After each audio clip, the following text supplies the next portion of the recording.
البرنامج ده بتاع مدنيين مع شيماء حافظ على نجوم اف ام. رجعنا لكم مرة تانية الكلام مع ستار في البرنامج ده بتاع مدنيين على نجوم اف ام. نجوم اف ام على كيفك من اول حلقة، واحنا منورنا في الاستوديو تامر عاشور بنتكلم معاه عن كل حاجة. لكن طبعا زي ما قلنا دايما في اي حلقة لما بيكون معانا ضيف على الهواء اكيد بيكون حق الرد مكفول لو هو اتكلم على اي شخص او اي شركة. فاحنا معانا على التليفون دلوقتي استاذ ماجد سليمان مدير انتاج في شركة روتانا، واللي عايز يرد على الكلام اللي قاله تامر عاشور في اول حلقة. مساء الخير يا فندم. مساء الخير. مساء النور، اهلا وسهلا، اتفضل. اهلا بيك، ازيك يا انا الحمد لله زي الفل. كنت عايز ارد اقول بس الاخ تامر بس ان هو يعني ليه بيتكلم على شركه روتانا بالاسلوب اللي مش كويس ده. يعني هو نفسي ان هو كانت في البدايه بتاعته، انا حضرت من البدايه طبعا. كان مستر سيد امام كان يعني مقتنع جدا بموهبته، كان ملحن، فكان بيجبر الشعراء ان هم يشتغلوا معاه زي الاستاذ مصطفى مرسي، زي ابو عبده، زي نادر عبد الله، زي امير فيومه، زي هنا عبد الكريم. الناس دي موجوده يعني تقدر حضرتك تتصل بيهم تساليه، كان هو بيجبرهم ان هم يشتغلوا معاه.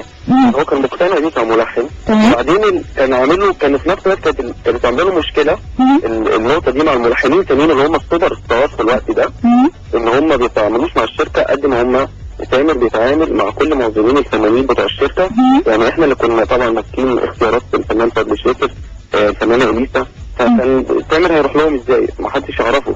فكان مستر سيد امام هو اللي كان بيبعته، يعني هو اللي كان يروح هنا متبنيه فنيا يعني، لدرجه ان هم كانوا في الوسط مستنيينه الابن المدلل. هو كان لما كان بيجي الشركه كان بيقول لي بابا سعيد فين يعني يعني كانوا مسمينه تامر امام. فانا مستغرب هو ليه يعني الهجوم الجامد قوي على الشركه من تامر. طيب ده اول نقطه. النقطه الثانيه هو جزء فيه شركتين.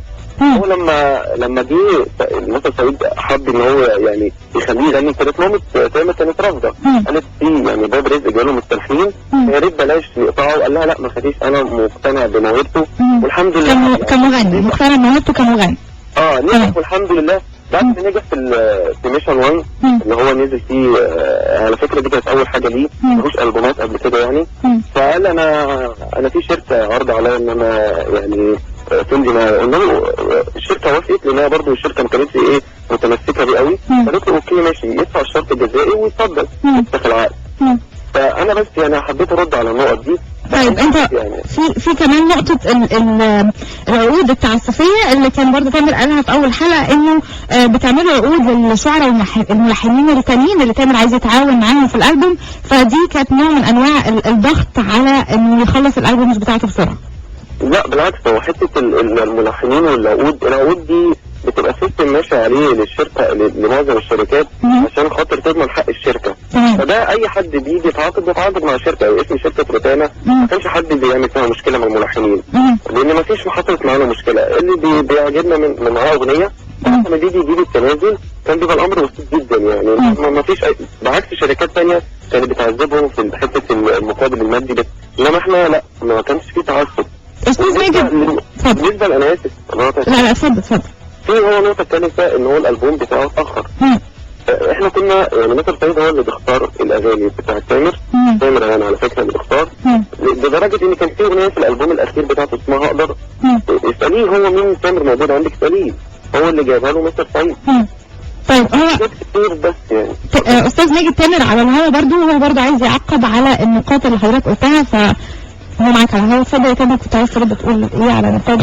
اولا بس انا ميرسي يا ماجد انك ما سلمتش عليا وانت داخل يعني، بس انا عايز اقول لك انت ثواني يا حبيبي، بتشتغل ايه في الشركه؟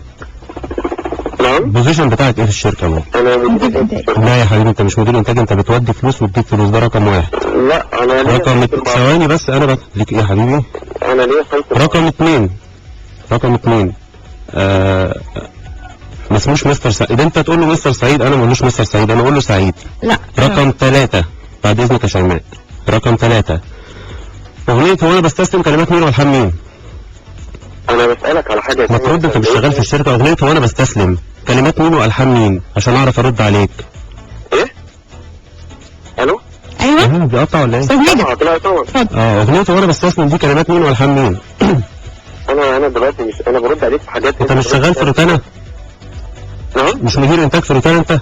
مدير انتاج في روتانا. طيب واغنية وانا بستسلم كلمات مين والحان مين مش هتعرف ترد. ما علينا. انا مش ماسك لك الالبوم بتاعك. ما علينا لا، اسمك مكتوب في الكفر، اسمك مكتوب في الكفر. خلاص انا ما اتكلمتش وانت بتتكلم، لو سمحت تسكت. الحاجه الثانيه حبيبي، العقود بتاعتكم تعسفيه، تعسفيه، مش يعني مش موظف في الشركه زيك اللي يطلع يقول له عقد مش تعسفيه، لان العقد ده بيبقى معايا. الحاجه الثالثه، مش المفروض ان انا ارد على حد في البوزيشن زيك. الحاجه الرابعه اللي هحدد العقود التعسفيه دي الشاعر والملحن فقط لا غير. وقول لي بابا سعيد كل سنه وانت طيب يا حبيبي. وانت طيب. لا استاذ ماجد بشكرك جدا جدا. استاذ ماجد سليمان مدير انتاج في شركه روتانا. هنرجع تاني هنسمع كريم محسن ما بنساش، ونرجع نكمل حلقتنا من البرنامج ده بتاع موبينيل مع تامر عاشور لسه معانا على الهواء. البرنامج بتاع موبينيل عشان حافظ نجوم FM.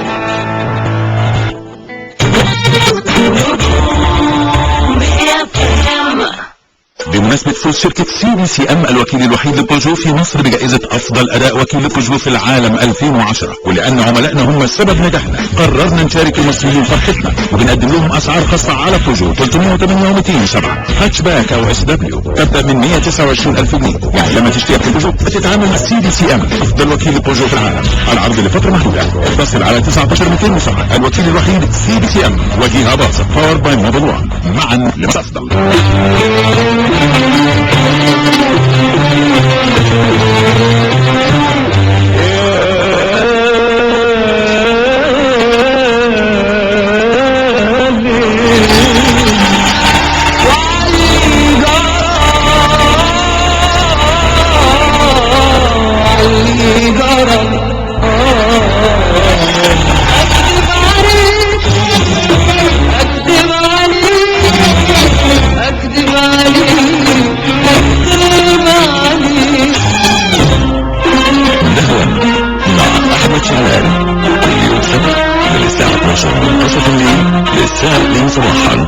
على نجوم FM. بعد قليل على نجوم FM الساعة مع يوسف حسن كمال.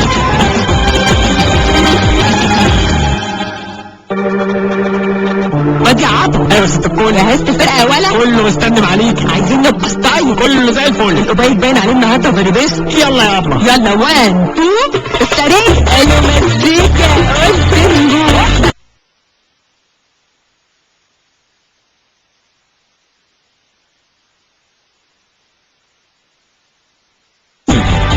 مع حافظ على نجوم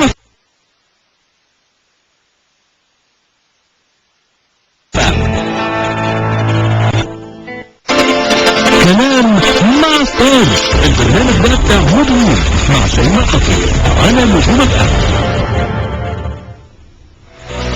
لسه بنكمل معاكم في البرنامج ده بتاع موبينيل على نجوم FM. نجوم FM على كيفك، ولسه معاكم على الهوا ومنورنا تامر عاشور، وبنتكلم عن حاجات كتيره جدا. انت دلوقتي يا تامر عايزينك بقى ايه الجديد؟ ناوي تعمل ايه؟ هل هتتعاقد مع شركه جديده بعد العرضين دول؟ وانت ناوي تعمل نيه التعاقد؟ وايه الجديد اللي هتصوره من الالبوم بتاعك؟ اولا انا احب اشكر بس المنتجين المصريين والعظماء، استاذ محسن جابر، استاذ نصر محروس، وشركه المدير الاستاذ احمد السويد. دول ناس محترمه جدا، وبجد انا ندمت في حياتي ان انا ما اشتغلتش مع حد من الناس دول، بس ان شاء الله يعني ربنا يسهل يعني واقدر اتعاقد معاه. لا في حد تاني بره. ماشي مش هتشكره؟ وفي نفس لا مش هشكره لسه دلوقتي. وفي نفس الوقت احب احنا كلام موظفين، مش هتكلم على موظفين تاني جوه الشركات. انا هتكلم على الامير الوليد بن طلال. لازم يبقى في من عنده رقابه جيده جدا على الموظفين اللي عنده في مصر، على المهن التعليميه، على وظائفهم اللي كانت قبل ما يشتغلوا في روتانا، عشان يقدروا يتعاملوا مع الفن المصري، لان صناع الموسيقى في مصر هم اكبر ناس في الوطن العربي. اما بالنسبه للالبوم، موضوع اختيارات الالبوم، انا سبب تاخيري سنه ان انا ما خليتش حد يختار لي اغنيه واحده بس. شكرا.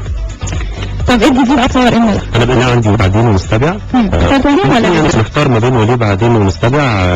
وليه بعدين هو الكاسم، والحان الحان كريم محسن، وكلمات عند غزال، وتوزيع محمد شفيق، مستبع عتومه، وكلمات عبد الله والحاني. فبفكر يعني ان شاء الله في الصيف هضطر ان انا اصور حاجه سريعه زي مستبع. لو هتاخر شويه وهيبقى الشتاء دخل هصور وليه بعدين، وهكون خلصت نص الالبوم الثالث ان شاء الله. تمام. الالبوم الثالث الرابع ابتديت في اي حاجه؟ في اغاني جهزتها بتحضرها؟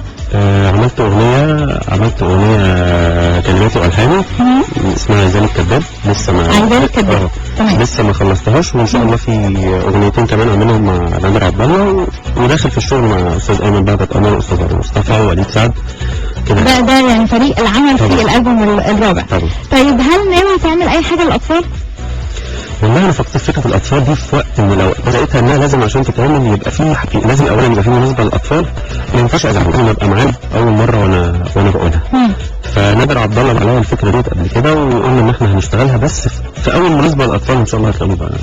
ايه هي مناسبه الاطفال؟ عيد الطفوله مثلا؟ مش عارف، ولا يعني ايه المناسبه اللي في نظرك تجمعهم بشكل عام. الاطفال موجودين 24 ساعه مثلا، لا بس بيبقوا في كفر مثلا في شهر نسيم في اعياد مثلا. بالظبط في الاعياد ما ينفعش ازعلها لهم، لازم اكون متواجد معاهم في كان الحدث نفسه.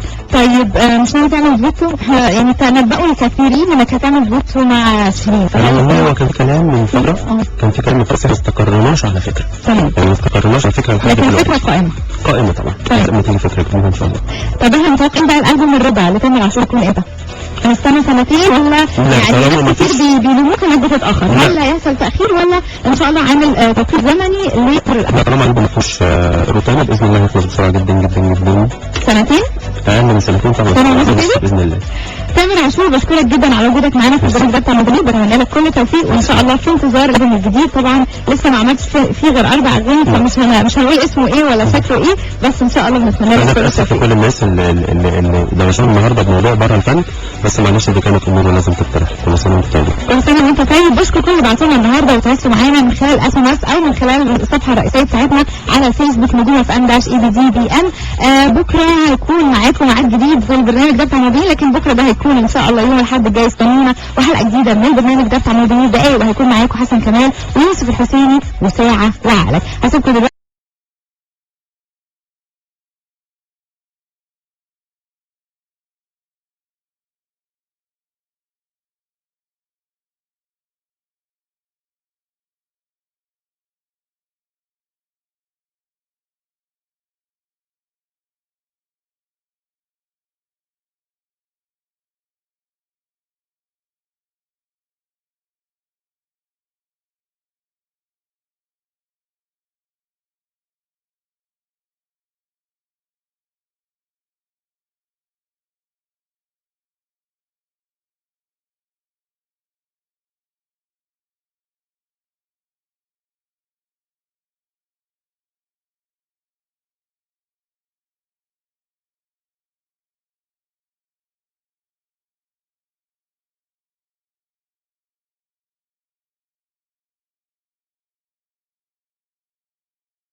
هنعرف حكايتك ايه مع روتانا بس بعد ما نسمع الاغنيه دي.